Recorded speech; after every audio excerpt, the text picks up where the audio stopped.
कभी कभी जिंदगी की खामोशियाँ ऐसी चीख बनकर उठती है कि बस खुद ही सुन सकता है वो इंसान जिसे रब ने सबसे पहले टेस्ट किया होता है।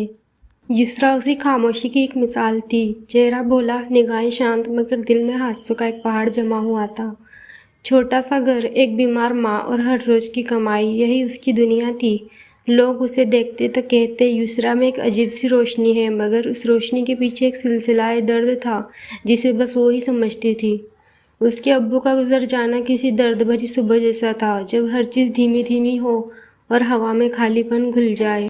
माँ की काया कमज़ोर थी, दवाइयाँ महंगी और घर के कागज़ों पर कर्ज का बोझ हर महीने बढ़ता जा रहा था। युसरा ने दुकान आसान से शुरू की थी, सिलाई के कुछ ऑर्डर, रोज़मर्रा की छोटी मोटी चीज़ें बेचकर गुजारा, मगर हालत ऐसी थी कि हर छोटी सी राहत कुछ ही दिन टिकती। मोहल्ले के कुछ लोग नर्म दिल थे, वही उसे तारीफ करते और मदद करते थे, मगर कुछ की निगाहें अलग थी। तंज हंसी और महीन नुकीली बातों से उनकी जुबान युसरा की इज्जत पर वार कर देती। इतनी सादगी पर किस काम की, किस्मत वालों को ही सुरह मिलती है, वे कहते। उन लफ्ज़ों का असर युसरा पर कम नहीं होता, पर उसने कभी आंखें झुकाकर नापसंदगी का इल्ज़ाम स्वीकार नहीं किया। अकेलेपन के उस मरहले में युसरा की सबसे बड़ी ताकत उसकी तवक्कुल थी। रब पर पूरा यकीन। हर रात वो सुकून ईमान के साथ नमाज पढ़ती और दुआ में अपना सारा बोझ रख देती। उसकी दुआ शांत सी होती, ना कोई नश्तर भरी अर्जी, ना किसी शोर वाली मांग, बस इत्मीनान और सफ़ाए नियाज़। या रब, वो कहती, मेरे लिए जो हकीकी राहत है वही दे, और मुझे हिम्मत दे कि मैं सब्र कर सकूं। फिर भी ज़माना किसी की हालत पर दया नहीं करता। एक दिन बाजार के ठेकेदार ने उसकी दुकान का सामान थोक भाव पर ले लिया और मांग बढ़ा दी। कर्ज के कागज़ थमा दिए। युसरा ने हिम्मत जुटी और मुकदमा न करने की ठानी। सोचा, जो बिकता है बेच दूँ और कर्ज चुका दूंगी, पर हर कोशिश में नई मुश्किलें उभरती रही। एक शाम जब बारिश तेज थी, दुकान का छत टपक पड़ा और सारा माल गीला हो गया। वो बैठकर रो पड़ी, रब से पूछा, और कितना सहूँ या मालिक। उसकी बेसुध आंखों में एक चमक थी, ना किसी शौक की, ना किसी कराहत की, बस ठोकरे सह लेने का इरादा। अगले दिन उसने भीगा हुआ माल छाटा, कुछ बेचा और थोड़ी सी रकम जमा करके माँ की दवा ली। मोहल्ले के वही लोग जो कल ताने कसे थे, आज कुछ हद तक उससे मोहताज दिखे। पर युसरा ने सीखा था कि शर्मिंदगी और इंसानियत दो अलग साफ चीज़ें हैं। इंसानियत पर झुकना शर्म की बात नहीं। एक मौका आया जब शहर की एक छोटी एनजीओ ने मदद का ऐलान किया। कमज़ोर औरतों को रोज़गार के नए तरीके सिखाए जाएंगे। युसरा ने हिम्मत की और वहाँ पहुंचकर कोर्स ज्वाइन कर लिया।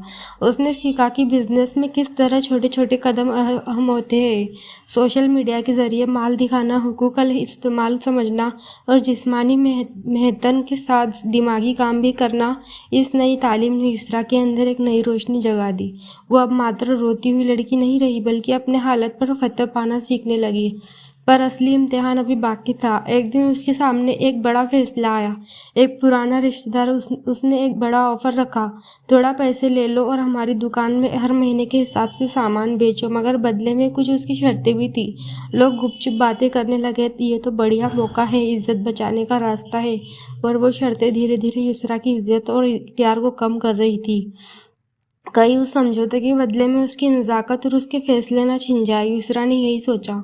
उसने एक रात लंबी दुआ की, खामोशी में रोकर नहीं बल्कि धैर्य के साथ कहा, ए रब, अगर ये हमारा फिक्र या हक नहीं है तो तू ही रास्ता दिखा दे। उसके दिल में एक अजीब सी हिम्मत उठी। अब वो किसी के दबाव में नहीं आएंगी, चाहे मुश्किलें कितनी भी हो। अगले ही दिन उसने रिश्वत और फ़ायदे के बजाय ईमानदारी को चुना और उस ऑफ़र को ठुकरा दिया।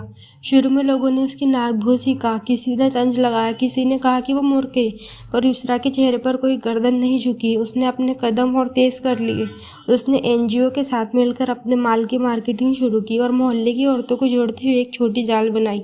हमारी हौसला मंडी। यहाँ वो औरतें जुड़ती, अपनी बनी चीज़ें बेचती और एक दूसरे की हिम्मत बढ़ाती। धीरे धीरे उनकी आमदनी में इजाफा हुआ और कर्ज के बोझ से थोड़ी राहत मिली। सब्र की असली परख तब होती है जब इंसान अकेला नहीं बल्कि लोगों की आंखों में झलकता है। मोहल्ले के वही लोग जो पहले ताने देते थे, आज युसरा की तारीफ कर रहे थे। इस तरह की मिसाल बन गई है। उसकी जुबान की कड़वाहट धीमी पड़ गई। अब पर युसरा जान चुकी थी कि तारीफें असली नहीं, हमेशा اصلی صبر تو وہ ہے جو انسان ہمیشہ اپنے اندر سے پالے اور اسی سے روشنی نکلے۔ ایک رات جب ماں کی طبیعت اچانک بگڑی، دوائیوں کا خرچ پھر سے سر پر چڑھ گیا، یسریٰ نے اپناپن سے لوگوں کے پاس ہاتھ بڑھایا۔ کچھ نے مدد کی، کچھ نے نظروں سے منع کیا، پر اس نے ہار نہیں مانی۔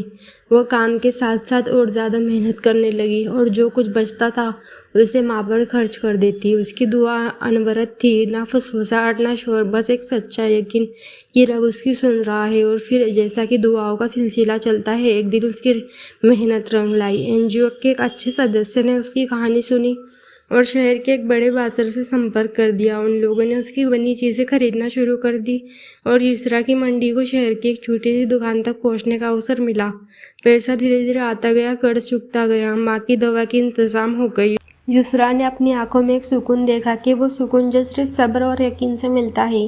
کسی نے پوچھا، اب جب حالات اچھے ہیں تو کیا وہ لوگ جو طعنے دیتے تھے اب بھی وہی سوچیں گے؟ یسریٰ نے ہلکی مسکان کے ساتھ کہا، جو لوگ طعنے دیتے تھے شاید اب سمجھیں گے کہ صبر بیکار نہیں ہوتا۔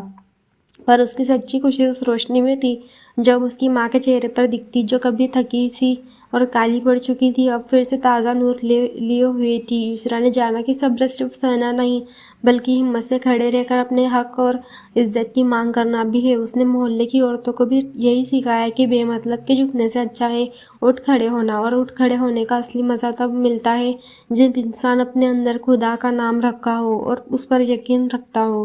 انت میں یسریٰ نے اپنی ماں کے ساتھ بیٹھ کر ایک چھوٹی سی دعا پڑھی، نہ دھن کی دعا نہ شہرت کی، بس یہ دعا کہ اللہ نے انہیں ہر حال میں نیک دل اور حوصلہ دے۔ اس نے آنکھیں بند کی اور دل سے کہا، شکر ہے یا رب، تو نے میرے صبر کو دیکھا اور اس کا صلہ دیا۔ اس دن محلے میں ایک نئی داستاں بن گئی، یسریٰ کی داستاں، جو بتاتی تھی کہ تمام مشکلوں کے باوجود سچائی اور صبر سے انسان کی عزت لوٹ آتی ہے اور رب کی رحمت ضرور آتی ہے۔ صبر وہ راستہ ہے جو انسان کو اندھیرے سے روشنی تک پہنچاتا ہے، اور جب سچا ایمان ہو تو رب کی رحمت بھی یقیناً ساتھ ہوتی ہے۔